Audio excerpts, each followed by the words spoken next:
Good morning, boys. I hope this message finds you well, and whatever you're doing with your Easter holidays, I hope you're making the most of the isolation, the time with your parents and with your families. I thought I'd like to read you this book. It's called The Book of Beasts. When I was your age, this was one of my favourite books. I used to love my parents reading it to me. It has a lovely story. The main character in it is Lionel, and in a sense, Lionel could be any one of you. So I hope you enjoy me reading it to you. I'm going to read it in 2 bits and upload it 1 bit at a time, and I hope you enjoy it.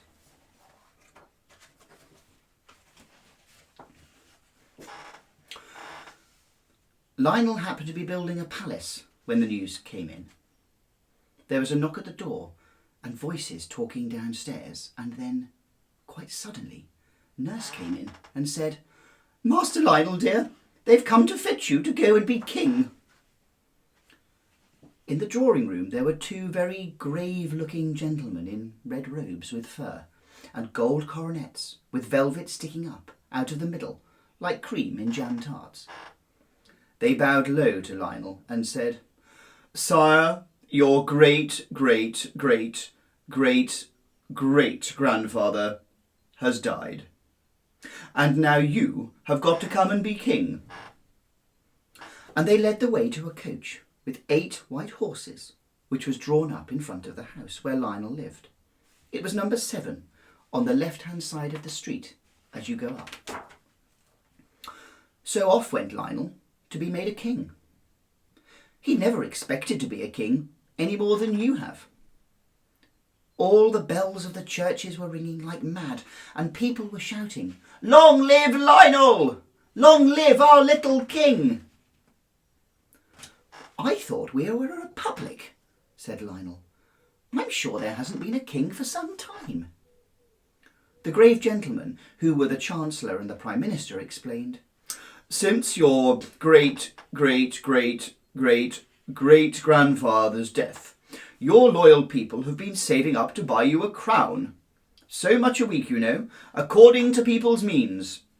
6pence a week for those who have first-rate pocket money, down to a halfpenny a week for those who don't." "But didn't my great, however much it is, grandfather have a crown?" "Yes, but he sold it to buy books. A very good king he was, but he was fond of books." Just then, the carriage stopped, and Lionel was taken out to be crowned. Being crowned is more tiring than you would suppose, and by the time it was over, and Lionel had worn the royal robes for an hour or so, and had had his hand kissed by everybody, he was quite worn out, and was very glad to get back into the palace nursery. Nurse was there, and tea was ready, and after tea Lionel said, "I think I should like a book." So he went down to the library, and when Lionel came in, the Prime Minister and the Chancellor bowed very low, and Lionel cried, "Oh, what a wonderful room of books! Are they yours?" "They are yours, Your Majesty," answered the Chancellor. "They were the property of your great-great—" "Well," Lionel interrupted, "I shall read them all. I love to read. I'm so glad I learned to read." "If I might advise Your Majesty," said the Prime Minister, "I should not read these books. Your great—" "Yes," said Lionel quickly. He was a little, strange. "Mad?" said Lionel cheerfully. No. Both gentlemen were shocked. "No, not mad. The fact is, your great—" "Go on," said Lionel. "Well, he was called a wizard." "But he wasn't." Of course not. But I wouldn't touch his books." "Just this one," cried Lionel, laying his hands on a great brown book that lay on the table. It had gold patterns on the leather and gold clasps, with turquoise and rubies in the twists.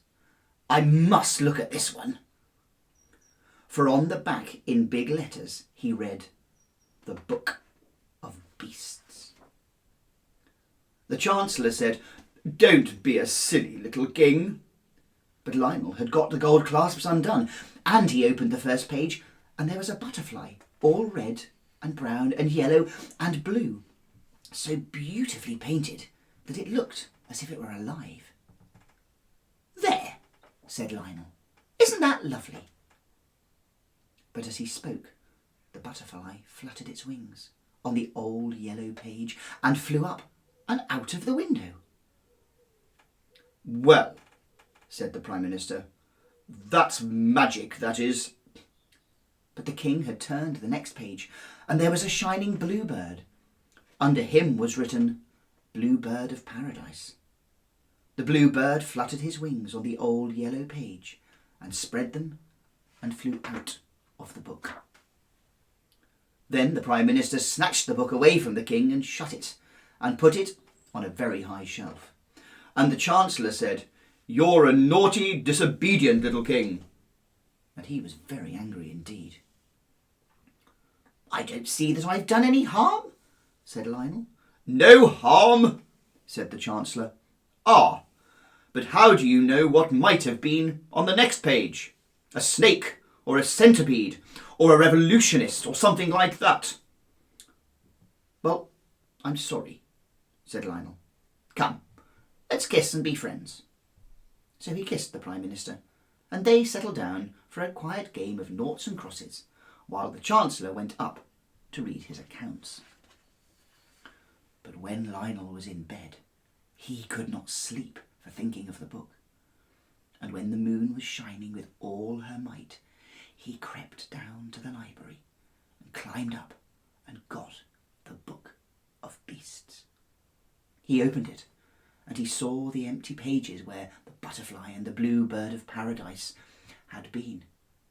Then he turned the next page. There was some sort of red thing sitting under a palm tree, and under it was written "Dragon." But the dragon did not move, and the king shut the book rather quickly and went back to bed. But the next day he wanted another look, so he got the book out into the garden, and when he undid the clasps, the book opened all by itself. At the picture with the dragon underneath, the sun fell full upon the page, and then, quite suddenly, a great red dragon came out of the book, and it spread its vast red wings and flew away across the garden to the hills, and Lionel was left with the empty page before him, except for the green palm tree and the yellow desert, and the little streaks of red where the paintbrush had gone outside the pencil outline of the red dragon. Lionel began to cry. He'd not been king for 24 hours, and already he'd let loose a dragon to worry his faithful subjects. And they had been saving up so long to buy him a crown and everything. Then the Chancellor and the Prime Minister and the nurse all came running to see what the matter was. Lionel, in floods of tears, said, It's a red dragon, and it's flown away to the hills." And when the Chancellor and the Prime Minister saw the book, they said, "You naughty little king! Put him to bed, nurse." And they hurried off to consult the police to see what could be done. Everyone did what they could. They sat on committees and stood on guard. They lay in wait for the dragon, but he stayed up in the hills. Then, on Saturday, in the afternoon, the dragon suddenly swooped down on the common in all his hideous redness and carried off the football players, umpires, goalposts, football, and all. On the following Saturday, he ate the Parliament and an orphanage on the Saturday after that. Lionel was very, very unhappy. He felt like it was his duty to do something. The question was, what? The blue bird that had come out of the book used to sing nicely in the palace rose garden, and the butterfly was very tame. So Lionel saw that all the creatures in the Book of Beasts could not be wicked, like the dragon.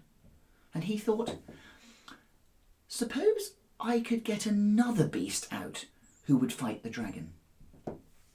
So he took the Book of Beasts out into the rose garden and opened the page next to the one where the dragon had been, just a tiny bit, to see what the name was. He could only see Cora, but he felt the middle of the page swelling up thick with the creature that was trying to come out. And it was only by putting the book down and sitting on it suddenly very hard that he managed to get it shut. Then he fastened the clasps and sent for the Chancellor, who'd been ill on Saturday week, and so he had not been eaten with the rest of the Parliament. And he said, "What animal ends in Cora?" "The Manticora, of course." "What is he like?" asked the king.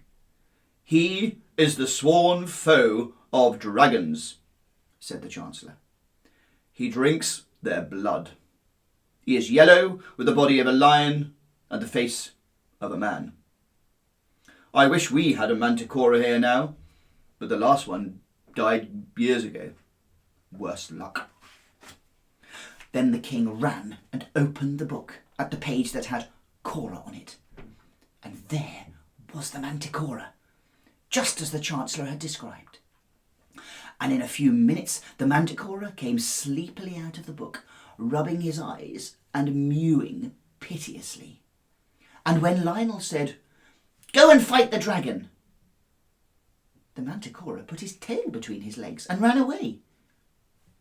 He went and hid behind the town hall, and at night, when the people were asleep, he went round and ate all the pussycats in the town. And then he meowed more than ever. On Saturday morning, the dragon came looking for the Manticora, who was not at all the dragon-fighting kind, and found him trying to hide himself in the post office among the 10 o'clock mail. The dragon fell on the Manticora at once, and the meowings were heard all over town. Then there was a sad silence, and presently the dragon came walking down the post office steps, spitting fire and smoke, and bits of Manticora fur. The dragon was a nuisance for the whole of Saturday, except during the hour of noon, and then he had to rest under a tree, or he would have caught fire from the heat of the sun. You see, he was very hot to begin with. At last came a Saturday when the king said, "Nurse dear, kiss me in case I never come back, but I must try to save my people." "Well, if you must," said Nurse, "but don't tear your clothes or get your feet wet." So off he went. The blue bird sang more sweetly than ever, and the butterfly shone brightly as Lionel once more carried the Book of Beasts out into the rose garden and opened it very quickly so that he might not change his mind. The book fell open almost in the middle, and there was written at the bottom of the page, "Hippogriff." And before Lionel had time to see what the picture was, there was a fluttering of wings and a stamping of hooves and a soft, friendly neighing. And there came out of the book a beautiful white horse with a long, long white mane and a long, long white tail. And he had great wings like swan's wings and the kindest eyes in the world. And he stood there among the roses. The hippogriff rubbed his silky, soft, milky white nose against the king's little shoulder, and the bluebird's song was very loud and sweet. Then suddenly the king saw coming through the sky the great wicked shape of the red dragon, and he knew at once what he must do. He caught up the Book of Beasts and jumped on the back of the gentle, beautiful hippogriff, and leaning down, he whispered in the sharp white ear, "Fly, dear hippogriff, fly your very fastest to the pebbly waste." And when the dragon saw them start, he turned and flew after them, with his great wings flapping like clouds at sunset. But the dragon could not catch the hippogriff. The red wings were bigger than the white ones, but they were not so strong, and the white-winged horse flew far away, with the dragon chasing till he reached the very middle of the pebbly waste. Now, the pebbly waste is like parts of the seaside, all round loose, shifting stones, and there is no grass and no tree with 100 miles of it. Lionel jumped off the white horse's back in the middle of the pebbly waste, and he unclasped the Book of Beasts and laid it open on the pebbles. He had just jumped back onto the horse when up came the dragon. He was flying very feebly, very weakly, and looking around everywhere for a tree, for it was just on the stroke of 12. The sun was shining like a gold guinea in the blue sky, and there was not a tree for 100 miles.